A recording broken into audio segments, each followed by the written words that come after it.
नमस्कार दोस्तों, स्वागत है आपका टू द पॉइंट क्लासेज में। मेरा नाम है अजय। आज मैं आप सबको रेलवे एनटीपीसी प्रीवियस ईयर के साइंस के महत्वपूर्ण क्वेश्चन कराने जा रहा हूं। ये हमारा साइंस का चौथा पार्ट होगा, तो चलिए शुरू करते हैं। एक उत्तल लेंस की फोकस लंबाई 30 सेंटीमीटर है। इसके पावर की गणना करना है हमको, ठीक है। तो इसमें क्या करना पड़ेगा, सबसे पहले हमको उनकी फोकस लंबाई होती है, ठीक है, वो हमारा हमेशा इसमें जो सेंटीमीटर में दिया है हमको हमेशा उसमें मीटर में लेना होता है, ठीक है। तो पहले पावर और फोकस के बीच हमको संबंध स्थापित करना होगा, अर्थात हमको इसका फॉर्मूला पता होना चाहिए। तो P बराबर होता है, पावर P बराबर होता है 1/f, ठीक है। और P बराबर क्या होता है, 1/f के बराबर होता है। तो सिंपल सा हम यहाँ f के स्थान पे 30 सेंटीमीटर रख देंगे। इसको मीटर में कन्वर्ट कर लेंगे तो 1/30, जब इसको मीटर में कन्वर्ट करेंगे तो बटे 100 कर देंगे, ठीक है। जब बटे 100 करेंगे तो ये ऊपर चला जाएगा। तो काटेंगे इसको तो हो जाएगा कितना, ऑप्शन बी 3.3 डायोप्टर। जो पावर की इकाई होती है वो डायोप्टर होते हैं। चलते अपने अगले क्वेश्चन की ओर।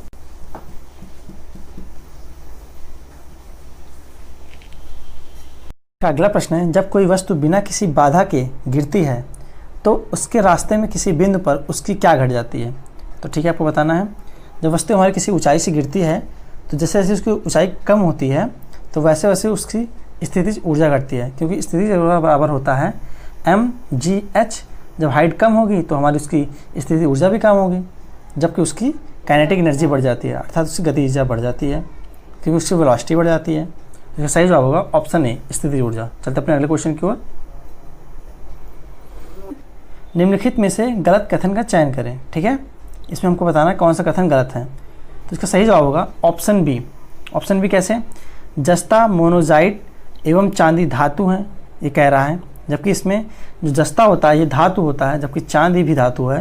और जबकि मैग्नेटाइट जो लोहे का अयस्क होता है ये धातु हमारा नहीं है, इससे लोहा निकाला जाता है, ना कि ये धातु है, ठीक है।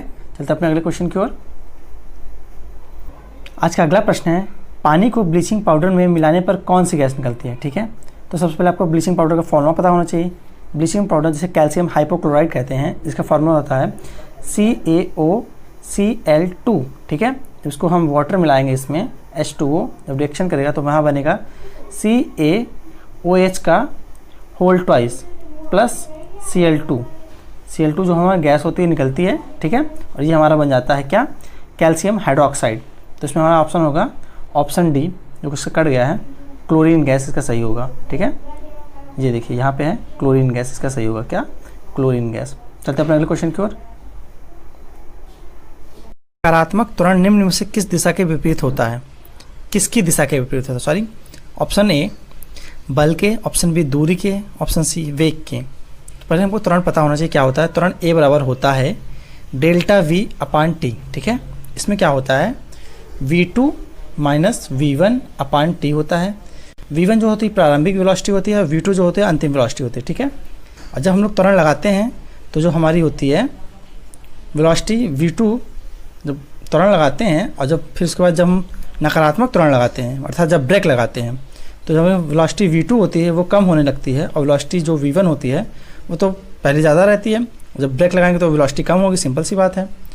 तो जो हमारा इस पर होता है ऑप्शन क्या होगा, नकारात्मक त्वरण निम्न में से किसकी दिशा के विपरीत होता है। तो इसका सही जवाब होगा ऑप्शन डी, ऑप्शन सी, वेग अर्थात वेलोसिटी के विपरीत होता है। चलते अपने अगले क्वेश्चन की ओर। आज का अगला प्रश्न है, निम्नलिखित में कौन सा अम्ल चींटियों में उपस्थित होता है। इसका सही जवाब होगा ऑप्शन बी, फॉर्मिक अम्ल जो होता है चींटियों में उपस्थित होता है। और ये लाल चींटियों में ज़्यादा होता है तथा काली चींटियों में बहुत कम मात्रा में होता है। चलते अपने अगले क्वेश्चन की ओर। आज का अगला प्रश्न है, 1 किलोवाट हावर बराबर कितने जूल होते हैं। तो सबसे पहले हमको पता होना चाहिए 1 किलोवाट हावर क्या होता है। ये एक ऊर्जा की इकाई होती है, ठीक है। इसमें कैसे हम इसको निकालेंगे, तो 1 किलोवाट पहले हम इसको सेकंड से मिनट में, मिनट से घंटे में चेंज करेंगे, ठीक है। कैसे, पहले सेकंड में 60 × 60 × 1000, ठीक है। 1000 से इसको करेंगे, ठीक है। 1000 हो गया। जब इसका मल्टीप्लाई करेंगे तो हो जाएगा हमारा 36 10 20 30 40 50, ठीक है। 50 हो जाएगा। जब इसको पॉइंट में लेके आएंगे तो 1 0 और बढ़ जाएगा। कैसे, 3.6 × 10⁶ हो जाएगा, ठीक है। तो इसका सही जवाब होगा ऑप्शन बी, 3.6 हो जाएगा × 3.6 इंटू 10⁶ जूल। चलते हैं अपने अगले क्वेश्चन की ओर। आज का अगला प्रश्न है मेंडलीव की आवर्त सारणी में तत्वों को उनके किस गुणों के आधार पर रखा गया था। तो आपको बताना है कि जो मेंडलीव की आवर्त सारणी थी वो किस आधार पर बनी थी। ऑप्शन ए परमाणु द्रव्यमान, ऑप्शन बी आयनीकरण इंथैल्पी, ऑप्शन सी भी था इसका परमाणु क्रमांक। तो आपको सही का सही जवाब होगा ऑप्शन ए। जो मेंडलीव का आवर्त सारणी था वो परमाणु द्रव्यमान पर आधारित था, ठीक है। और मेंडलीव की आवर्त सारणी में कितने तत्व थे? मेंडलीव की आवर्त सारणी में उस समय 63 तत्व थे, ठीक है। चलते हैं अपने अगले क्वेश्चन की ओर। 4 का होल ट्वाइस SO4 के एक अणु में कितने परमाणु होते हैं, ठीक है। इसमें हमको परमाणुओं की संख्या बतानी है, कितने परमाणु हैं, ठीक है। तो कैसे हम उसको करेंगे, इसमें दिया है NH4 का होल ट्वाइस, तो यहाँ पे क्या हो जाएगा NH4 का जब होल ट्वाइस करेंगे तो यहाँ पे 2 नाइट्रोजन तथा 4 दूना 8 हाइड्रोजन हो जाएंगे। तो कितना हो जाएगा, यहाँ से 10 हो गया, ठीक है। और यहाँ पे दिया है SO4, S का एक हो जाएगा हमारा, ठीक है, प्लस O4 मतलब यहाँ पे 4 ये हो जाएगा, कितना हो जाएगा, उसको जब जोड़ेंगे तो हो जाएगा 15, ठीक है। तो इसका सही जवाब होगा ऑप्शन ए। तो NH4 का होल ट्वाइस SO4 के एक अणु में 15 परमाणु होते हैं, ठीक है। चलते हैं अपने अगले क्वेश्चन की ओर। में जब एक प्रतिपथ में कई प्रतिरोध श्रृंखला में जुड़े होते हैं तो करंट का मान क्या होता है, ठीक है। आपको बताना है जब श्रृंखला में प्रतिरोध जुड़े होते हैं, जैसे कैसे, ये ऐसे जब प्रतिरोध जुड़े होंगे श्रृंखला में, ठीक है, ऐसे ऐसे, ठीक है, ऐसे ऐसे जुड़े होंगे तो इनके जो रेजिस्टेंट, इसमें जो करंट आएगा उसका मान घटेगा, बढ़ेगा, आधा हो जाएगा, सेम रहेगा, क्या होगा आपको ये बताना है, ठीक है। तो क्या होता है, जो श्रृंखला में होता है करंट का मान समान रहता है, ठीक है। करंट का मान श्रृंखला में समान रहता है सीरीज़ में, तथा वोल्टेज का मान घटता है, ठीक है।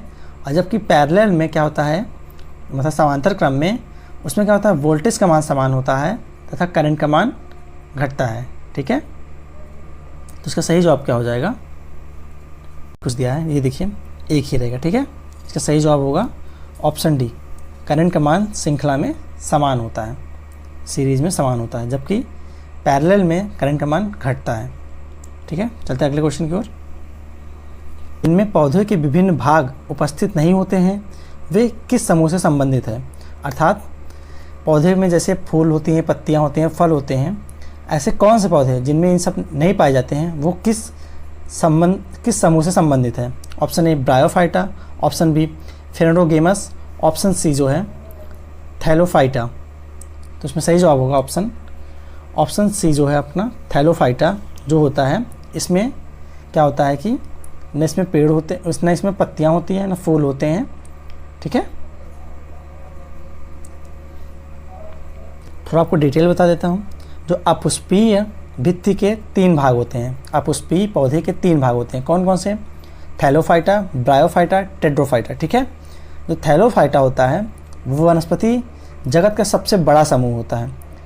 इस समूह में हमारे कवक, शैवाल, जीवाणु आते हैं, जिनमें ना कि पत्तियां होती हैं, ना फूल होते हैं, और ना ही पत्तियां, ना फूल, ना तने, कुछ नहीं होते हैं, ठीक है। जैसे जो हमारे यहाँ तालाब होते हैं उस पर जो एक काई पाई जाती है वो भी थैलोफाइटा ही समूह की पाई जाती है, ठीक है। चलते अपने अगले क्वेश्चन की ओर। आज का अगला प्रश्न है निम्नलिखित में से किस अभिक्रिया द्वारा उच्च प्रतिक्रिया वाली धातुओं का निष्कासन होता है। ऑप्शन ए उपयुक्त एजेंट द्वारा अपचयन, option B roasting, option C electrolysis, option D calcination. तो आपको बताना है जो उच्च धातु होती हैं, प्रतिक्रिया वाली धातु होती हैं, उनका निष्कासन किस मेथड से होता है। तो इसका सही जवाब होगा ऑप्शन सी इलेक्ट्रोलिसिस के द्वारा होता है, ठीक है। इसके अंदर क्या होता है, विद्युत धारा को प्रभावित करके धातु का निष्कासन किया जाता है, ठीक है। चलते अपने अगले क्वेश्चन की ओर। नाम बताएं जिसे आसानी से चाकू से काटा जा सकता है, ठीक है।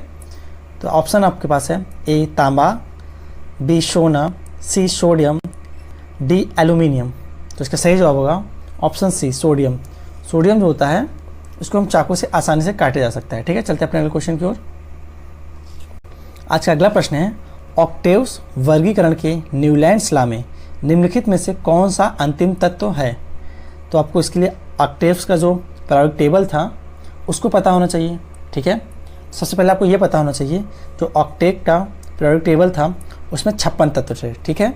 और वो जो पीरियोडिक टेबल था परमाणु भार के आधार पर बना था, ठीक है। और इसकी खोज मतलब इसको बनाया गया था 1865 ईस्वी में, तो इसका जो अंतिम तत्व था उसका सही जवाब होगा, ये था हमारा ऑप्शन डी, थोरियम। ठीक है, थोरियम था। आप देख लीजिए ऑक्टेव्स का पीरियोडिक टेबल, ये देखिए इसमें केवल 56 तत्व थे। ठीक है, और इसका जो ये हमारा अंतिम तत्व है थोरियम दिख रहा है ना आपको 56। ठीक है, चलते अपने अगले क्वेश्चन की ओर। आज का अगला प्रश्न है, एक परमाणु में न्यूट्रॉनों की संख्या किसके बराबर होती है? ठीक है, ऑप्शन ए द्रव्यमान संख्या के बराबर, ऑप्शन बी परमाणु संख्या के बराबर, ऑप्शन सी द्रव्यमान संख्या परमाणु संख्या के बराबर, द्रव्यमान संख्या माइनस परमाणु संख्या के बराबर, ऑप्शन डी इलेक्ट्रॉनों की संख्या बराबर। तो इसका सही जवाब होगा ऑप्शन सी, द्रव्यमान संख्या माइनस परमाणुओं की संख्या बराबर होता है न्यूट्रॉनों की संख्या। ठीक है, क्या होता है इसका फॉर्मूला? प्रश्न है, अलैंगिक प्रजनन लैंगिक प्रजनन से भिन्न है, अलैंगिक प्रजनन में क्या होता है? ठीक है, ऑप्शन ए है नए जीव जनक माता पिता के समान होते हैं, ऑप्शन बी प्रजनन में युग्मक पैदा होते हैं, ऑप्शन सी युग्मक के केंद्रों का संलयन होता है। तो इसका सही जवाब होगा ऑप्शन ए, जो अलैंगिक प्रजनन होता है उसमें जो नए जीव होते हैं वो माता पिता के समान ही होते हैं। ठीक है, जबकि लैंगिक प्रजनन में क्या होता है? लैंगिक प्रजनन में जो होता है, जो नए जीव होते हैं उनमें कुछ समानताएं असमानताएं होती हैं अपने माता पिता से। ठीक है, चलते अपने अगले क्वेश्चन की ओर। आज का अगला प्रश्न है, सर्च लाइट का परावर्तक कौन सा होता है? ठीक है, ऑप्शन ए उत्तल दर्पण, ऑप्शन बी अवतल दर्पण। तो इसका सही जवाब होगा ऑप्शन बी, अवतल दर्पण होता है। अवतल दर्पण का काम क्या होता है? जैसे हमारी टार्च में होती है, टार्च कैसे होती है? इस टाइप का होती है। ठीक है, तो इसमें जो अंदर का जो परत होती है वो अवतल दर्पण होती है। अवतल दर्पण क्या करते हैं? लाइट को फैला देते हैं। ठीक है, चलते अपने अगले क्वेश्चन की ओर।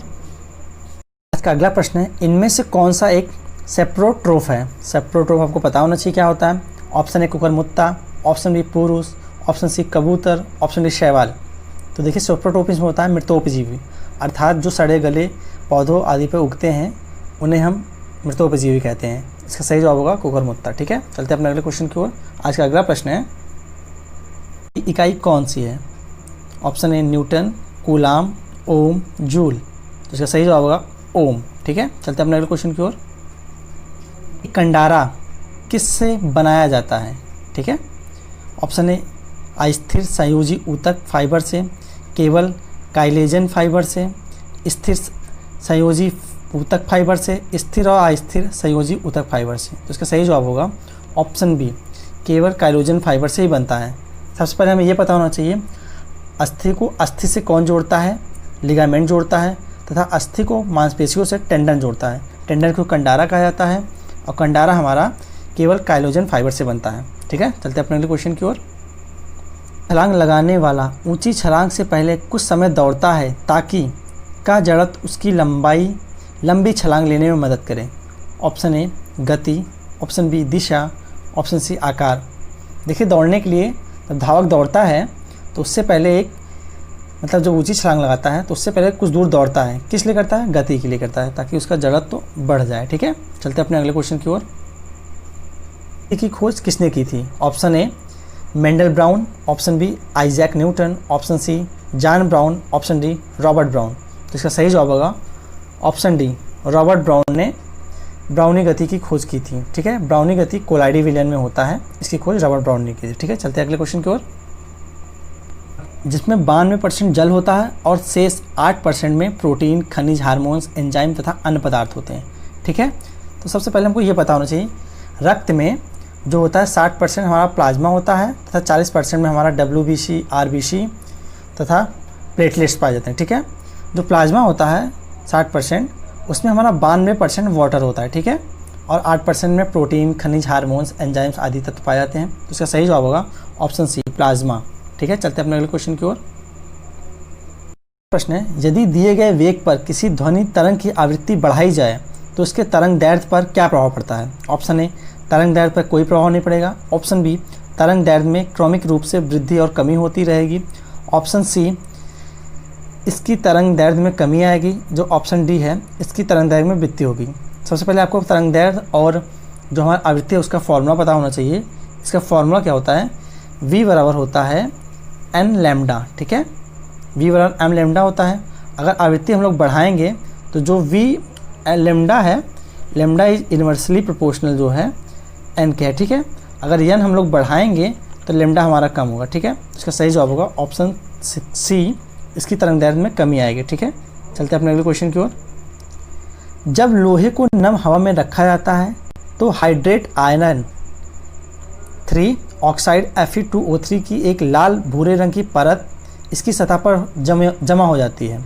इस लाल भूरे रंग की परत को क्या कहा जाता है? तो ये सिंपल सा क्वेश्चन आप लोग देखा होगा, इसको जंग कहा जाता है। ठीक है, एक क्वेश्चन और आता है कि लोहे पर जंग लगने पर लोहे का भार बढ़ जाता है या घट जाता है या फिर कोई प्रभाव नहीं पड़ता।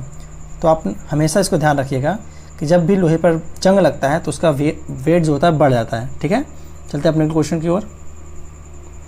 प्रश्न है, एक तत्व के नाभिक में 15 प्रोटॉन और 22 न्यूट्रॉन है, तो इसकी द्रव्यमान संख्या क्या होगी? ठीक है, तो द्रव्यमान संख्या m बराबर होता है प्रोटॉनों की संख्या प्लस न्यूट्रॉनों की संख्या। ठीक है, तो इसको हम लोग जोड़ लेंगे, 15 + 22, उसको जोड़ेंगे तो हो जाएगा इसका 37। ठीक है, चलते हैं अपने अगले क्वेश्चन की ओर।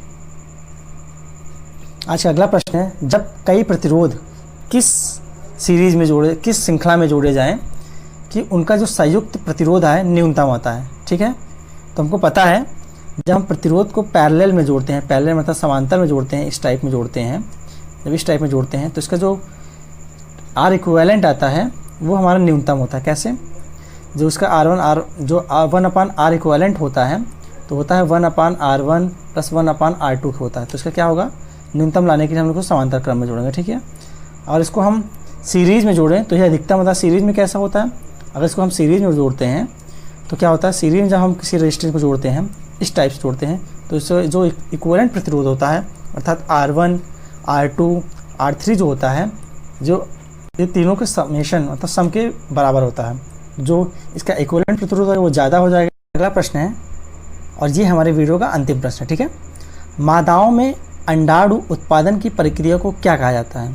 ऑप्शन ए अंडजनन, ऑप्शन बी ऋतुस्राव, ऑप्शन सी रजोदर्शन, ऑप्शन डी कैसोर। ठीक है, तो इसका सही जवाब होगा ऑप्शन ए अंडजनन कहा जाता है। ठीक है, तो ठीक है, आपको वीडियो हमारा कैसा लगा आप हमें कमेंट करके ज़रूर बताएं तथा वीडियो को हमारे लाइक करें तथा अपने दोस्तों में ज़रूर शेयर करें। धन्यवाद।